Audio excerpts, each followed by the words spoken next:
தகப்பனே, உம்மை துதிக்கிறோம். துதிகளின் மத்தியில் வாசம் செய்பவரே, இந்த ஆசிர்வதிக்கப்பட்ட இந்த காலை வேலைக்காக நன்றி ஆண்டவரே. இன்றைக்கும் வெளிப்படுத்தினல் விசேஷம் 10வது அதிகாரத்தை நாங்கள் தியானிக்க போகிறோம். பரிசுத்த ஆவியானவரே, அப்பா எங்கள் மத்தியில் நீங்கள் அசைவாடுங்க. அன்றைக்கு அப்போஸ்தலன் ஆகிய யோவானுக்கு ஆண்டவரே அநேக வெளிப்பாடுகளை கொடுத்து இந்த நிருபத்தை எழுத நீர் கிருபை பாராட்டினீரே. இன்றைக்கு ஆண்டவரே எங்களுடைய ஆவிக்குரிய கண்களை கர்த்தர் திறப்பீராக. ஆண்டவரே நீர் எங்களோடு கூட இந்த நாள் ஆண்டவரே நீங்க வெளிப்பாடாய் பேசுங்கப்பா. பரிசுத்த ஆவியானவர் நீர் ஆளுகை செய்யுங்க. இந்த வேளையில் ஆண்டவரே என்னை மறைத்து உம்முடைய வார்த்தைகள் வல்லமையாய் வர வேண்டுகிறேன் ஆண்டவரே. இந்த காலை வேளையில் ஆண்டவரே தொடர்ந்து நீர் எங்களோடு கூட பேச போகிற கிருபைகளுக்காக நன்றி. இயேசுவின் ரத்தம் ஜெயம், இயேசுவின் நாமத்தினால் பிதாவே, ஆமென். ஹல்லேலூயா. இந்த நாளிலும் கூட நம்ம தியானிக்க இருக்கிற பகுதி வெளிப்படுத்தினல் விசேஷம் 10வது அதிகாரம். இதற்கு ஒரு தலைப்பு நான் கொடுக்கிறேன், testify God's word in this end time. கடைசி நாட்களில் தேவனுடைய வார்த்தையை சாட்சியாய் பிரசங்கியுங்கள் என்ற ஒரு தலைப்பை நான் கொடுக்கிறேன். கடைசி நாட்களில் தேவனுடைய வார்த்தையை சாட்சியாய் பிரசங்கியுங்கள். ஹல்லேலூயா.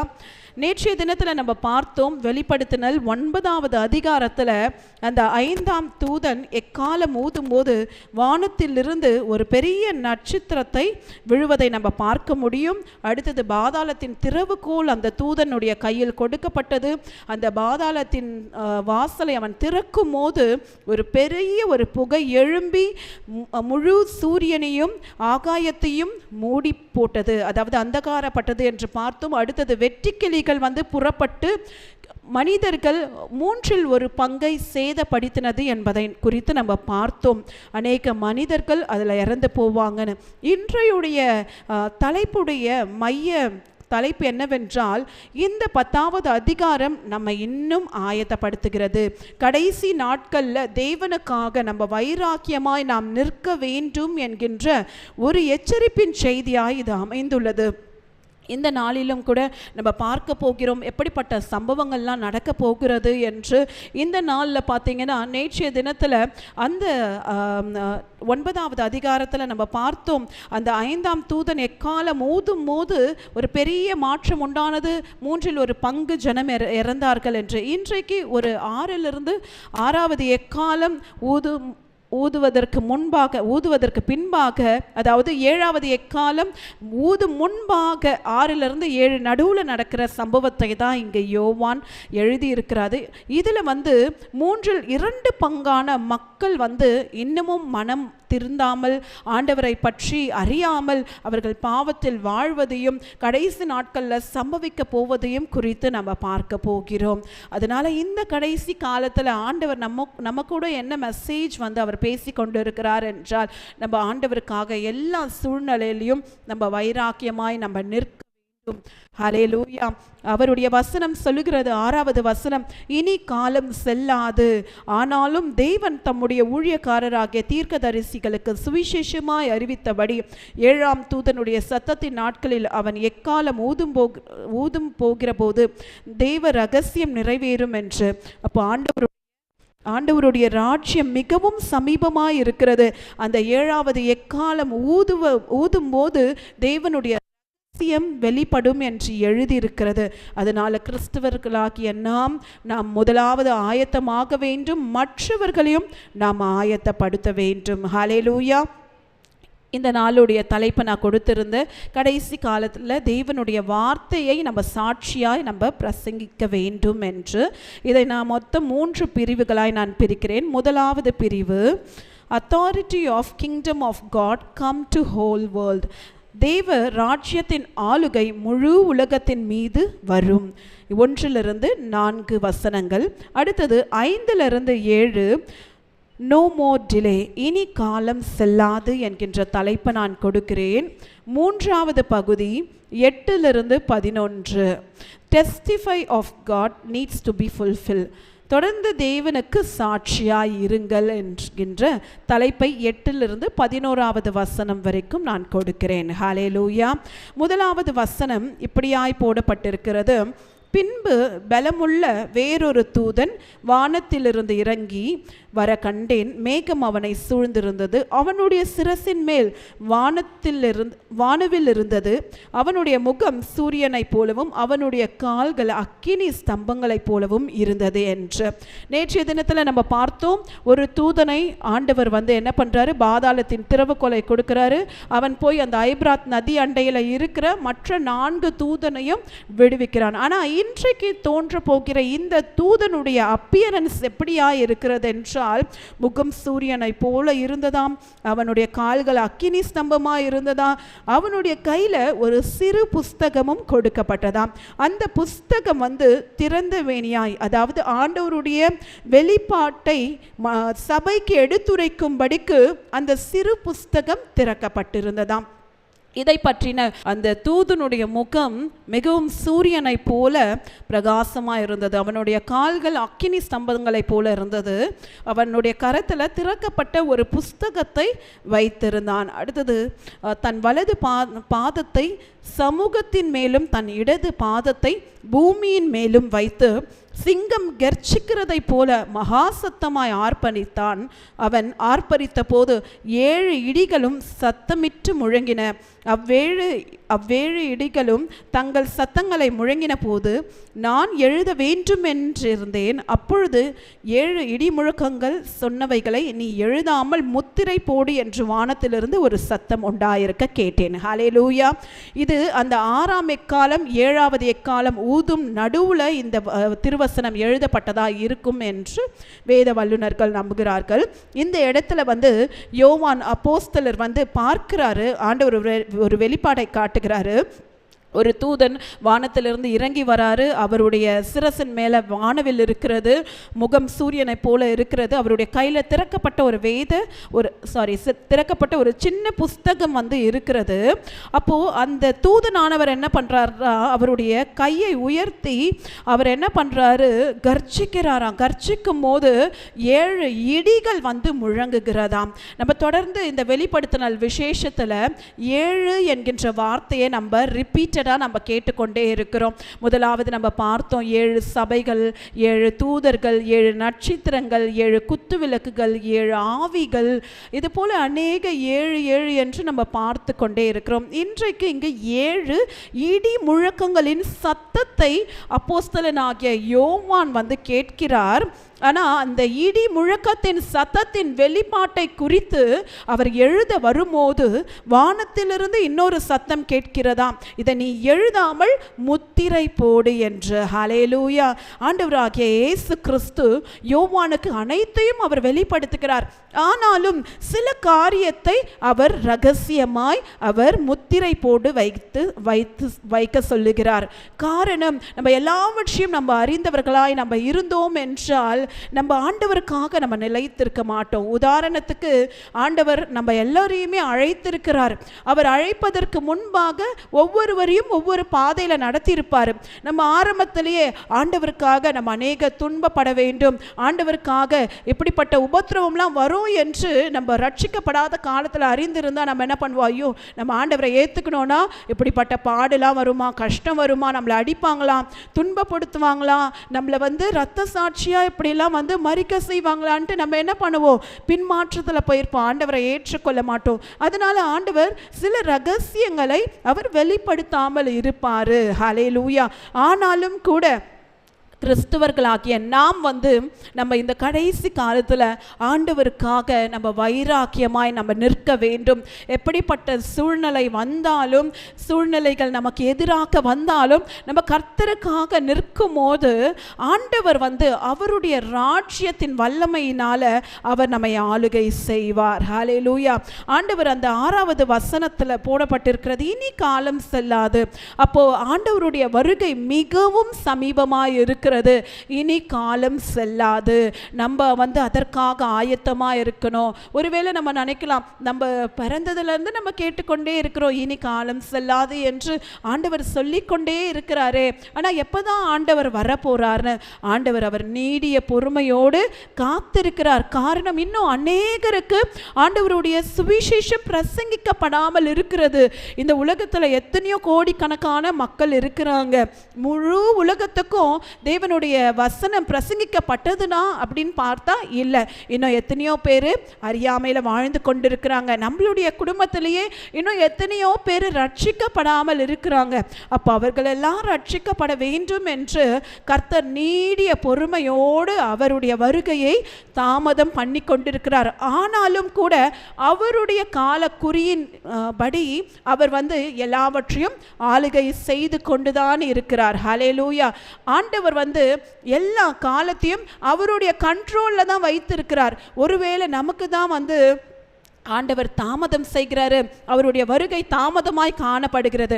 ஆனாலும் கூட God is in control. அவர் எல்லாவற்றையும் அவர் காலத்தையும் அதன் காலத்தில் அவர் நேர்த்தியாய் செய்து கொண்டுதான் இருக்கிறார். அவர் நேர்த்தியாக அவருடைய கால குறியின்படிக்கு பிதாவாகிய தேவன் குமாரனாகிய இயேசு கிறிஸ்துவை என்றைக்கு இரண்டாம் வருகையில் அவர் ஆயத்தப்படுத்தி இருக்கிறாரோ அன்றைக்கு அவர் சரியாய் இரண்டாம் வருகையில் அவர் வருவார். ஹல்லேலூயா.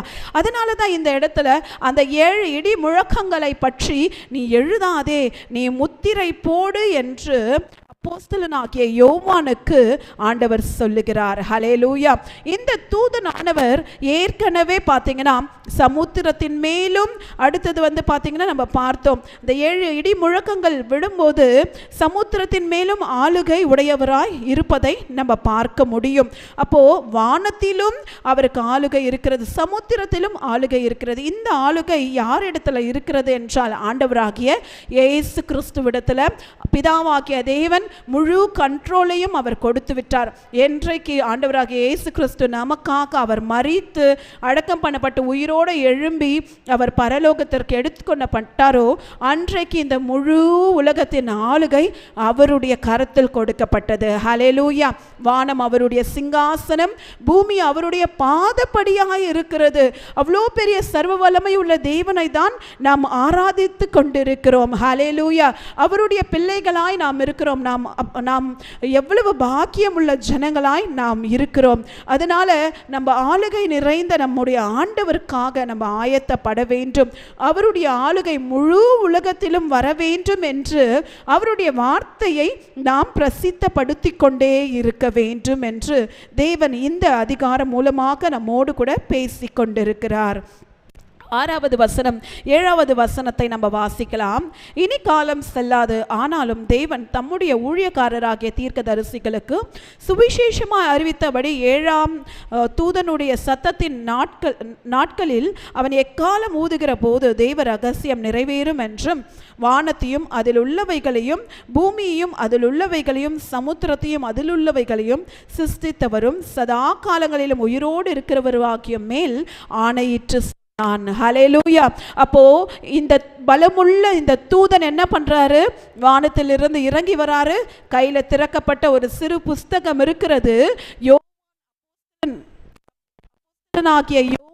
பார்த்து கொண்டிருக்கிற வேளையிலேயே இந்த தூதன் என்ன பண்றார்னா வானத்தை நோக்கி அவர் சொல்றார், இனி காலம் செல்லாது, வானத்தின் மேலும் பூமியின் மேலும் சமுத்திரத்தின் மேலும் இருக்கிற சதா காலங்களிலும் உயிரோடு இருக்கிறவர் மீது ஆணையிட்டு சொல்கிறார்.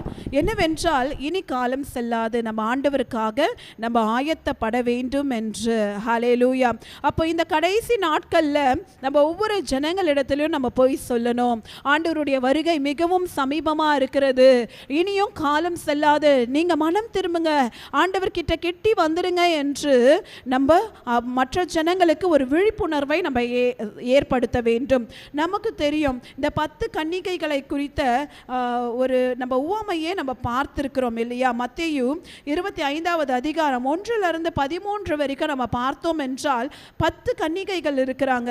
அதில் 5 கன்னிகைகள் தான் ஆயத்தமாய் மணவாளன் வரப்போகிறார் என்று என்று தங்களை ஆயத்தப்படுத்தி கொண்டு என்ன பண்ணுறாங்க, விளக்கை வைத்து கொண்டு அதற்கேற்ற எண்ணெயும் அவர்கள் வைத்து கொண்டு அவர்கள் காத்திருக்கிறார்கள். ஆனால் மற்ற 5 கன்னிகைகளோ புத்தி அற்றவர்களாய் அவங்க விளக்கு மாத்திரம் வைத்திருக்கிறாங்க. தேவையான எண்ணெய் இல்லாமல் அவர்கள் கைவிடப்பட்டதை நம்ம பார்க்க முடியும். ஒருவேளை நம்ம அந்த 5 கைவிடப்பட்ட கன்னிகைகளை போல இருக்கக்கூடாது. நம்ம புத்தியுள்ள கன்னிகைகளாய் நம்ம ஆண்டவருக்காக விழிப்போடு நம்ம அவருக்காக காத்திருக்க வேண்டும்.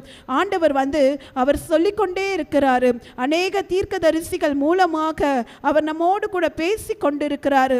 தேவ ராஜ்யம் மிகவும் சமீபமாய் இருக்கிறது என்று நம்ம அதை கேட்டுட்டு நம்ம அப்படியே செல்கிறவர்களா மாத்திரம் அல்லாமல் ஆண்டவருடைய ராஜ்யத்தை வாஞ்சிக்கிறவர்களாய் நம்ம இருக்க வேண்டும். இந்த கடைசி நாட்கள்ல ஆண்டவர் சொன்ன அனைத்து காரியமும் நடைபெற்று கொண்டே இருக்கிறது. ஹல்லேலூயா.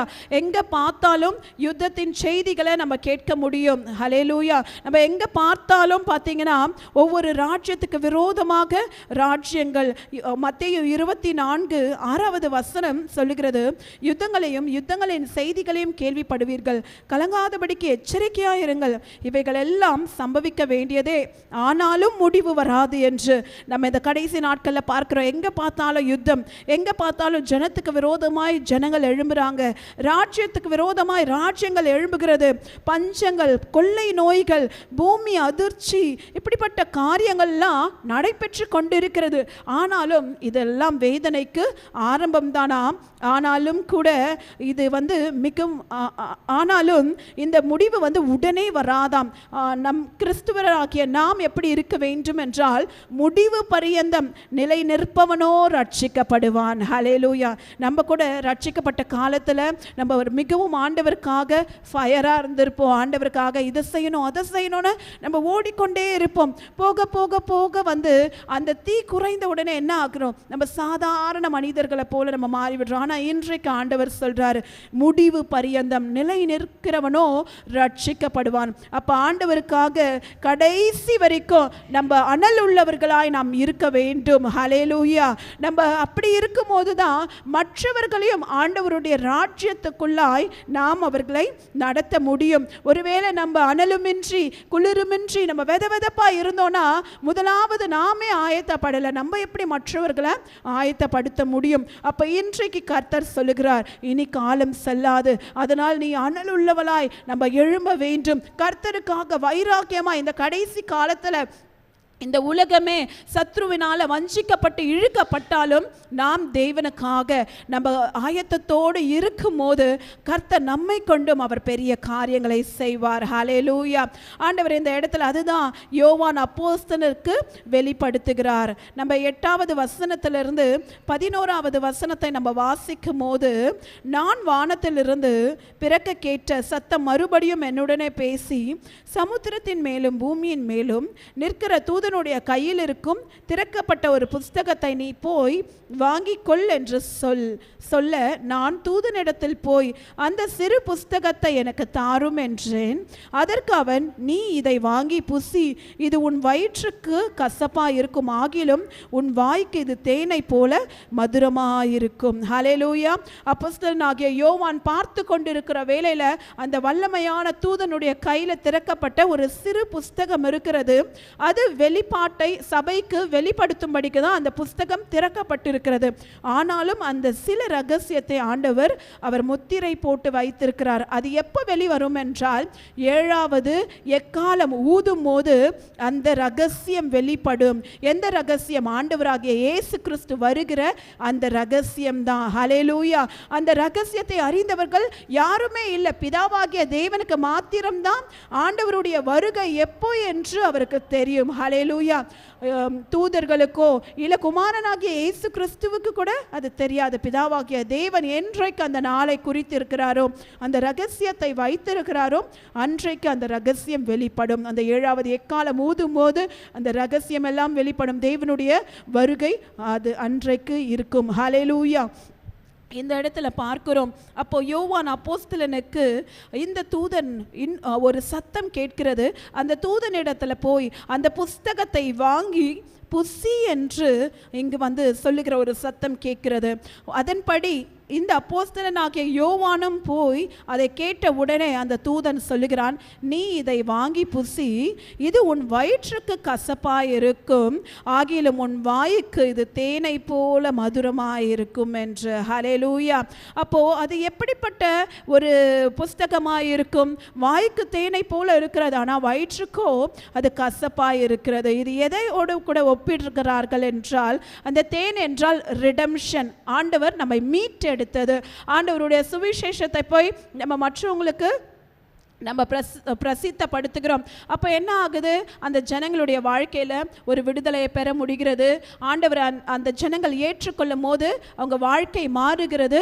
அதை தேனை போல இருக்கிறது. ஒருவேளை நம்ம சொல்கிற சுவிசேஷம் அவங்க காதுகளில் விழாமல் ஆண்டவரை மறுதளிக்கும் போது, ஆண்டவருடைய நியாய தீர்ப்பு வரும்போது அது எப்படி இருக்குது? கசப்பாய் மாறுகிறது. அதுதான் ஆண்டவர் சொல்கிறாரு. இன்றைக்கு இந்த கிருபையின் நாட்களில் வாழுகிற நமக்கு இந்த ரிடம்ஷன் கொடுக்கப்பட்டிருக்கிறது. கிருபையின் காலமாக இருக்கிறது. ஆண்டவருடைய மீட்பை பெற்றிருக்கிறோம். அப்போ நம்ம உலகம் எங்கும் சென்று தேவனுடைய வார்த்தையை நம்ம பிரசித்தப்படுத்தணும். சீக்கிரமாக அவருடைய நியாய தீர்ப்பு நாள் என்று வைக்கப்பட்டிருக்கிறது.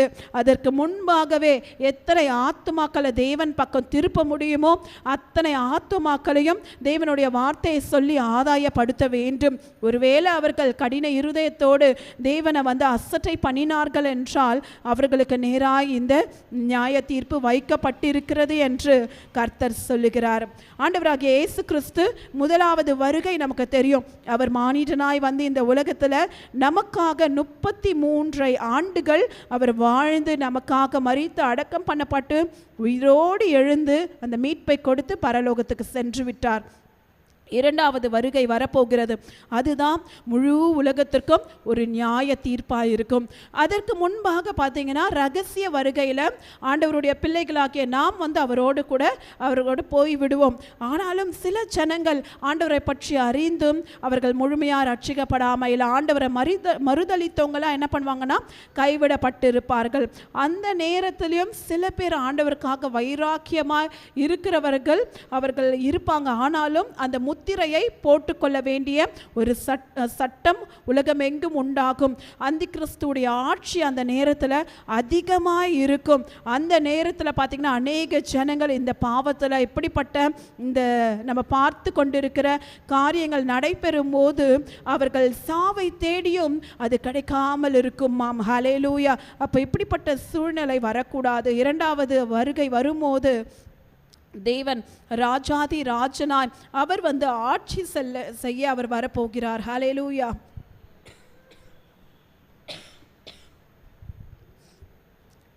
இந்த இடத்துல நம்ம பார்க்கிறோம், இந்த 10வது அதிகாரத்தில் தேவனுடைய ஆளுகை குறித்தும் நம்ம பார்க்கிறோம், அவருடைய நியாய தீர்ப்பை குறித்தும் நம்ம பார்த்து கொண்டிருக்கிறோம். அப்போ இந்த நாளுடைய மெசேஜ் என்னவென்றால், ஆண்டவராகிய இயேசு கிறிஸ்து இந்த அப்போஸ்தலனாகிய யோவான் மூலமாக அவர் என்ன சொல்லுகிறார் என்றால், நாம் தேவனுக்காக வழியை ஆயத்தப்படுத்த வேண்டும், நாம் சாட்சிகளாய் நாம் இருக்க வேண்டும் என்று கர்த்தர் சொல்லுகிறார். இதே போல ஒரு சம்பவம் பார்த்தீங்கன்னா எசேக்கியேல் தீர்க்கதரிசி காலத்திலும் நடைபெற்றிருக்கும். நம்ம எடுத்து வாசிக்கலாம். எசேக்கியேல் 3வது அதிகாரம் 1லிருந்து 4வது வசனம் வரைக்கும் நம்ம வாசிக்கலாம். இந்த இடத்துல இங்கு கர்த்தர் சொல்றாரு, எசேக்கியேல் தீர்க்கதரிசியை பார்த்து, நீ காண்கிறதை புசி, இந்த சுருளை நீ புசித்து இஸ்ரவேல் சன்னதியார் இடத்துல போய் அவர்களோடு கூட பேசு. அப்படியே அவருடைய வாயை அவர் திறக்கிறார். அது உடனே அது எப்படியா இருக்கிறது? அந்த சுருள் புசிக்கப்படும் போது அதை தேனை போல இருக்கிறது. ஆனாலும் கூட அந்த வயிற்றில் உட்கொண்டு அது குடலினால் நிரப்பப்படும் போது அது கசப்பாய் மாறுகிறது. அதற்கு பிறகு கர்த்தர் சொல்லுகிறார், மனுபுத்திரனே, நீ போய் இஸ்ரவேல் சன்னதியார் இடத்தில் சேர்ந்து என் வார்த்தைகளை கொண்டு அவர்களோடு கூட பேசு என்று. ஹல்லேலூயா. இந்த நாளில் கூட நம்ம ஆண்டவருடைய வார்த்தையை கேட்கிறோம். ஆண்டவருடைய வார்த்தையை நம்ம காலை தோறும் நம்ம தியானித்து கொண்டிருக்கிறோம். ஆண்டவர் நம்ம கூட என்ன பேசுகிறாரு? அவருடைய வார்த்தையை நாம் உட்கொண்டு என்ன பண்ணணுமா? நம்மளுடைய குடல்களினால் அவைகளை நிரப்பிக்கொண்டு நம்ம மற்றவர்களிடத்துல பேச வேண்டும். ஹல்லேலூயா. பேசும்போது என்ன ஆகும்னா, ஆண்டவர் பரிசுத்த ஆவியானவர் நமக்குள்ள இருந்த கிரியை செய்யும் போது இதோ உலர்ந்த எலும்புகளாய் காணப்படுகிற மனிதர்களுடைய ஆவிக்குரிய வாழ்க்கையை நாம் கட்டி எழுப்ப முடியும். இன்றைக்கு நம்ம ஆண்டவருடைய வார்த்தை அதிகமாய் உட்கொள்ள வேண்டும். நம்ம ஒவ்வொரு நாளும் நம்ம 3 வேளை ஆகாரம் நம்ம சாலிட் ஃபுட் எடுக்கிறோம். ஆனால் நம்மளுடைய உள்ளான மனிதனுக்கு எப்படிப்பட்ட ஆவிக்குரிய உணவை நம்ம கொடுக்கிறோம்? நம்மளுடைய ஆத்மா பலப்பட வேண்டும் என்றால் ஒரு உணவு தேவைப்படுகிறதே, அதுதான் ஆண்டவருடைய வார்த்தை. அப்போ ஆண்டவருடைய வார்த்தையை நம்ம அதிகமாய் தியானிக்க தியானிக்க நம்ம படிக்க படிக்க என்ன ஆகும்னா நம்ம உள்ளான மனிதன் வந்து பலப்படுவான். ஹல்லேலூயா. நம்ம போய் மற்றவர்களுக்கு சொல்லும் போது அவர்களுடைய கண்கள் திறக்கப்படும். நம்ம ஜெபிக்கும் போது அங்கே அற்புதம் நடக்கும். ஹல்லேலூயா. நம்ம பேசும்போது பிசாசுகள் அலரும். இப்படிப்பட்ட காரியங்கள் நடக்க வேண்டும் என்றால் ஆண்டவருடைய வார்த்தையை நாம் ஒவ்வொரு நாளும் ஆகாரத்தை போல நம்ம புசிக்க வேண்டும். ஹல்லேலூயா. இங்கு எசேக்கியேல் தீர்க்கதரிசிகிட்ட கர்த்தர் அதான் சொல்றார், நீ உன்னுடைய வயிற்றை நிரப்பிக் கொண்டு இஸ்ரவேல் சன்னதி இடத்துல போய் பேசு என்று. நமக்கு தெரியும் அடுத்தது எசேக்கியேல் தீர்க்கதரிசி பேசுறாரு. அது மாத்திரமல்ல, ஆண்டவர் வந்து எசேக்கியேல் தீர்க்கதரிசியை 37வது அதிகாரத்தில் பார்க்கும்போது தீர்க்க தரிசனம் உரை என்று சொல்லியிருப்பாரு. ஹல்லேலூயா. நம்ம அந்த வசனத்தை கூட நம்ம எடுத்துக்கொள்ளலாம். எசேக்கியேல் 37:10, எனக்கு கற்பிக்கப்பட்டபடி நான் தீர்க்க தரிசனம் உரைத்தேன். அப்பொழுது ஆவி அவர்களுக்குள் பிரவேசிக்க அவர்கள் உயிரடைந்த காலூன்றி மகா பெரிய சேனையாய் நின்றார்கள். ஹல்லேலூயா. அப்போ ஆண்டவராகிய இயேசு கிறிஸ்து இந்த நாளில் என்ன சொல்றாருன்னா, அவருடைய வார்த்தையை உட்கொண்டு நம்ம தீர்க்க தரிசனமாய் பேசும்போது உலர்ந்த எலும்புகள் கூட உயிரடையும். ஹல்லேலூயா. ஒருவேளை நம்பிக்கையற்ற சூழ்நிலையாய் இருக்கலாம், நமக்கு எதிராக எத்தனையோ காரியங்கள் வரலாம். ஆனால் ஆண்டவருடைய வார்த்தையை பேச பேச நம்ம வார்த்தையை வந்து நம்ம போல்டாக ப்ரொக்ளைம் பண்ணும் போது காரியங்கள் மாறும். ஹல்லேலூயா. ஒரு வியாதியா உடனே ஆண்டவருடைய வசனத்தை எடுத்து நம்ம பேசணும். ஆண்டவருடைய வசனம் என்ன சொல்லுகிறது? என் கிருபை உனக்கு போதும், உன்னுடைய பலவீனத்தில் என் பலன் பூரணமாய் விளங்கும் என்று. அப்போ அந்தந்த சூழ்நிலைக்கு ஏற்றபடி ஆண்டவருடைய வார்த்தையை நம்ம தியானிக்கும் போது ஆண்டவர் நம்மை பலப்படுத்துவார். ஒரு பயமா? ஆண்டவருடைய வசனம் என்ன சொல்லுகிறது? நீ பயப்படாதே, நான் உனக்கு துணை நிற்கிறேன் என்று. அப்போ ஒவ்வொரு நாளும் நமக்கு எதிராக பிசாசு கொண்டு வருகிற பிரச்சனைக்கு எதிராக நம்ம குரல் கொடுக்க வேண்டும் என்றால் ஆண்டவருடைய வார்த்தை மாத்திரமே பிசாசை எதிர்க்க முடியும். ஆண்டவருடைய வார்த்தை சொல்லுகிறது, பிசாசுக்கு எதிர்த்து நில்லுங்கள், அப்பொழுது அவன் உங்களை விட்டு ஓடி போவான். எதிர்த்து நில்லுங்கன்னா நம்ம எப்படி ஆயுதத்தை கொண்டு எதிர்த்து நிற்க முடியுமா? முடியாது. ஆண்டவருடைய சர்வாயுத வர்க்கத்தை நம்ம தரித்து கொண்டு அவருடைய வார்த்தையை பேசும்போது தான் அந்த பிசாசு ஓடி போவான். ஆண்டவருடைய வார்த்தை இல்லாம நம்ம போய் என்னதான் நம்ம பேசினாலும் அந்த இடத்துல கிரியை நடக்காது. இன்றைக்கு ஆண்டவர் அதுதான் சொல்லுகிறார், ஆண்டவருடைய வார்த்தையை நாம் அதிகமாய் பேச வேண்டும் என்று.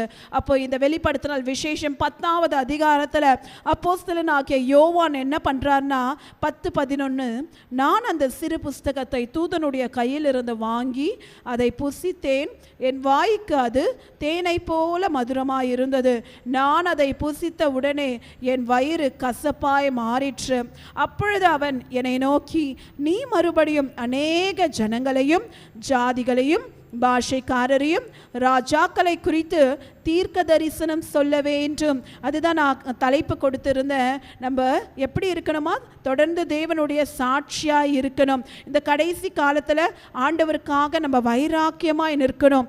அப்போஸ்தலனாகிய யோவான் அந்த சிறு புஸ்தகத்தை வாங்கி புசித்த உடனே ஆண்டவர் என்ன சொல்றார்? தீர்க்க தரிசனமாய் நீ இவர்களிடத்தில் பேசு. என்ன பேச வேண்டும்? ஆண்டவருடைய சுவிசேஷத்தை பற்றி நம்ம பேச வேண்டும். ஆண்டவர் நமக்கு கொடுத்த பிரதான கட்டளையே அதுதான். ஹல்லேலூயா. மத்தேயு 28:19-20 வசனம் சொல்லுகிறது, ஆகையால் நீங்கள் புறப்பட்டு போய் சகல ஜாதிகளையும் சீஷராக்கி பிதா குமாரன் பரிசுத்த ஆவியின் நாமத்தினாலே அவர்களுக்கு ஞானஸ்தானம் கொடுத்து நான் உங்களுக்கு கட்டளையிட்ட யாவையும் அவர்கள் கை கொள்ளும்படிக்கு அவர்களுக்கு உபதேசம் பண்ணுங்கள். இதோ உலகத்தின் முடிவு பரியந்தம் சகல நாட்களிலும் நான் உங்களுடனே கூட இருக்கிறேன் என்றார். ஆமென். அப்போ ஆண்டவராகிய இயேசு கிறிஸ்து நமக்கு கொடுத்த பிரதான கட்டளை, அதாவது கிரேட் கமிஷன் என்னவென்றால் அவருடைய சுவிசேஷத்தை உலகமெங்கும் நாம் பிரசித்தப்படுத்த வேண்டும். ஹல்லேலூயா. ஆண்டவர் பரமேறும்போது அந்த 12 சீஷர்களுக்கு மாத்திரம் இந்த பிரதான கட்டளையை கொடுக்கல. இன்றைக்கு தேவனுடைய நாமத்தினால ஞானஸ்தானம் பெற்று அவரை விசுவாசிக்கிற யாவருக்கும் அவர் கொடுத்த பிரதான கட்டளை இதுதான். ஆண்டவராகிய இயேசு கிறிஸ்துவை பற்றின நற்செய்தியை உலகமெங்கும் பிரசித்தப்படுத்தும் போது அவருடைய நாட்கள் வரும். ஹல்லேலூயா. பூமி எங்கும் அவருடைய வார்த்தையை நம்ம பிரசித்தப்படுத்தும் போது அந்த உலகத்தின் முடிவு சமீபமாய் இருக்கிறது என்று கர்த்தர் சொல்லுகிறார். அப்போ இன்றைக்கு ஆண்டவருடைய பிள்ளைகளாகிய நாமும் என்ன பண்ணணும்னா ஆண்டவருடைய வார்த்தையை சுவிசேஷமாய் பிரசங்கிக்க வேண்டும்.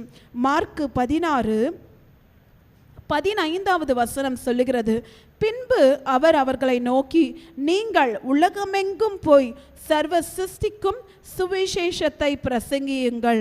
அப்போ இன்றைக்கு அப்போஸ்தலனாகிய யோவானை பார்த்து கர்த்தர் என்ன சொல்றாரு? நீ போயிட்டு சகல மனுஷருக்கும், ராஜாக்களுக்கும், அடுத்தது சகல ஜாதியருக்கும் நீ தீர்க்க தரிசனமாய் பேசு. அப்போ இன்றைக்கும் அதே வார்த்தை தான் நமக்கு நேராயும் கடந்து வருகிறது.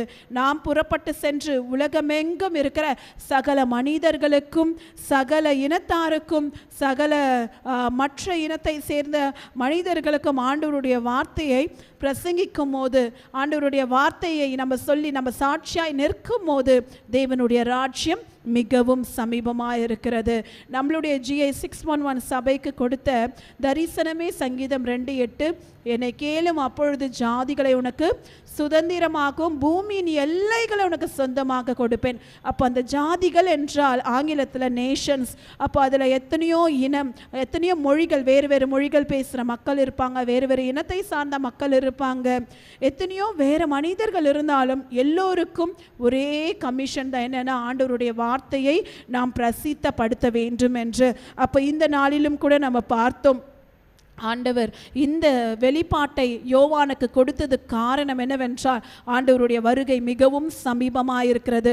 தேவனுடைய ராஜ்யத்தை குறித்த சுவிசேஷம் உலகம் எங்கும் பிரசங்கிக்கப்பட வேண்டும் என்று இப்படிப்பட்ட ஒரு வெளிப்பாட்டை கொடுத்திருக்கிறார். இன்றைக்கு தேவ ஜனமாகிய நமக்கும் கர்த்தர் சொல்லுகிறார், தேவனுடைய சுவிசேஷத்தை நாம் பிரசங்கிக்க வேண்டும். இந்த கடைசி நாட்களில் ஆண்டவருக்காக வைராக்கியமாய் அனல் உள்ளவர்களாய் நாம் நிற்க வேண்டும் என்று காரணம் ஆண்டவருடைய ராஜ்யம் மிகவும் சமீபமாயிருக்கிறது. இப்பொழுதும் கூட நாம் அப்படியே எழுந்து நின்று நம்ம இந்த நேரத்தில் ஆண்டவர்கிட்ட நம்ம ஒப்பு கொடுத்து ஜெபிக்க போகிறோம். ஆண்டவரே, ஒருவேளை இதுவரைக்கும் உங்களுடைய ராஜ்யத்திற்கென்று நான் ஆயத்தப்படாமல் இருந்தா எங்களை மன்னிங்க. இந்த நாள் முதற்கொண்டு உம்முடைய ராஜ்யம் வர வேண்டும் என்று நாங்கள் ஆயத்தமாக காத்திருக்கிறோம்.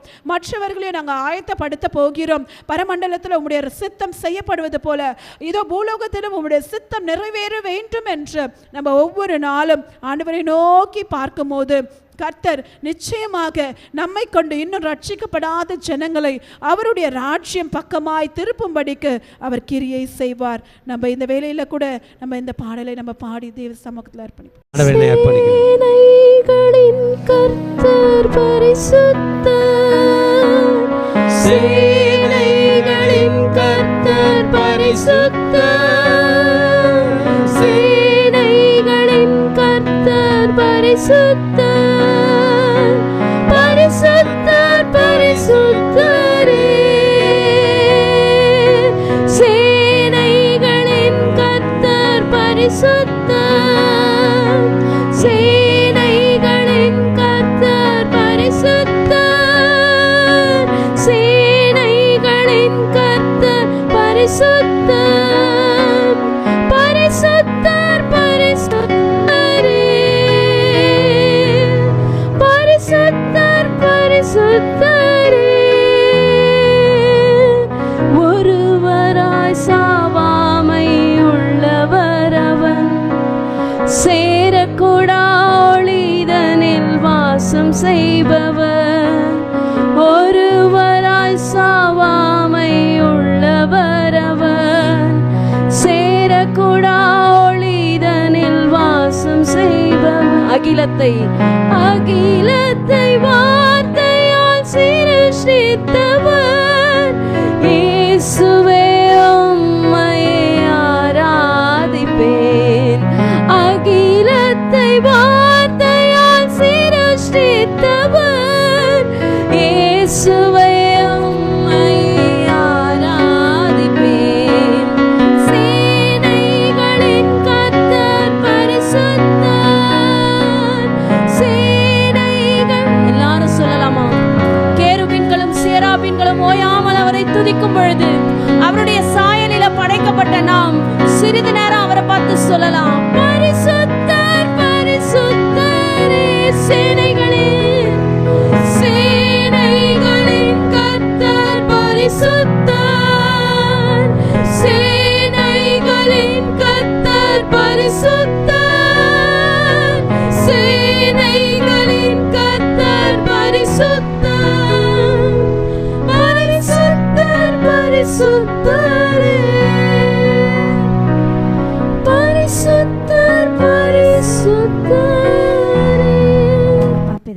இதோ இந்த வேலையில் கூட தகப்பனே எங்கள் கூட பேசின வார்த்தைகளுக்காக அப்பா உள்ளத்தின் ஆழத்திலேருந்து உமக்கு நன்றி செலுத்துகிறேன் தகப்பனே.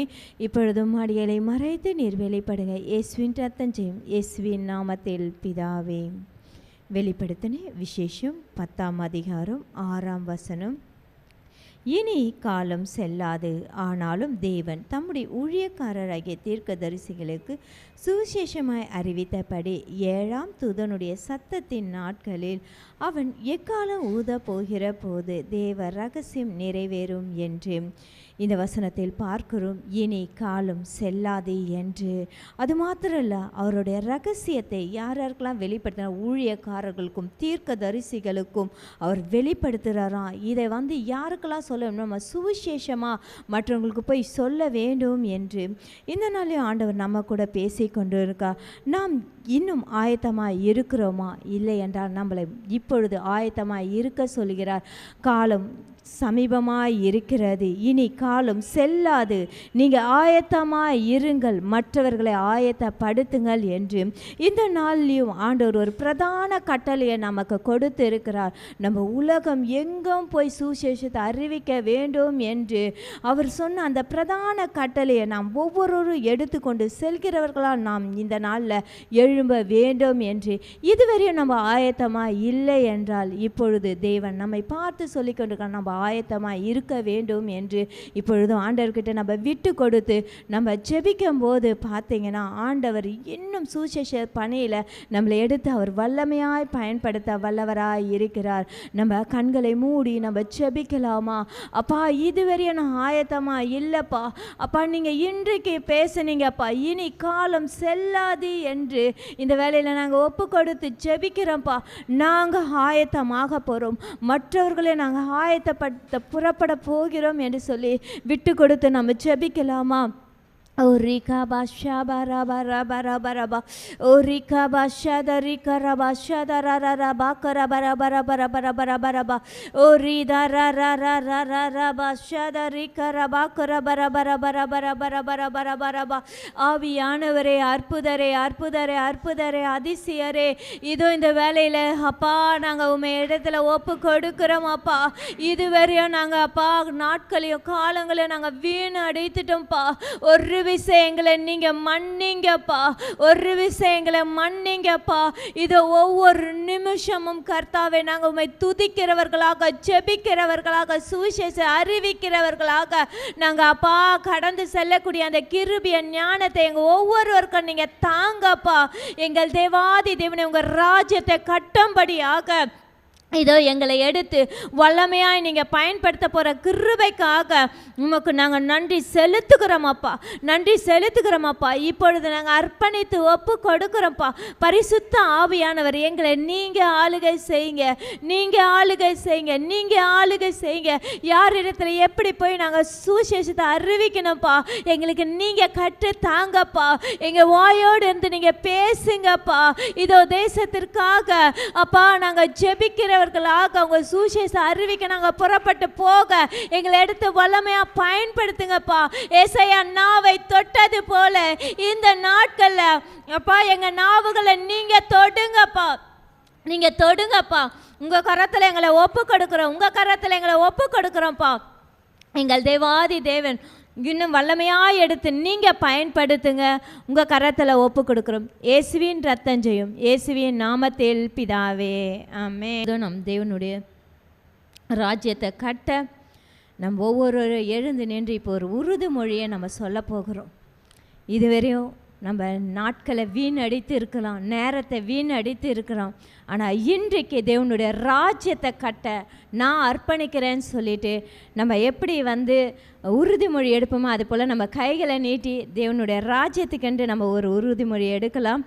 அப்பா பிதாவே, உங்கள் ராஜ்யத்தை கட்ட நாங்கள் புறப்பட்டு போகிறோம். உங்கள் சுவிசேஷத்தை அறிவிக்க நாங்கள் எழும்பி பிரகாசிக்கிறோம். இயேசுவின் ரத்தம் ஜெயம், இயேசுவின் நாமத்தில் பிதாவே, ஆமென். ஹல்லேலூயா, ஹல்லேலூயா, ஹல்லேலூயா.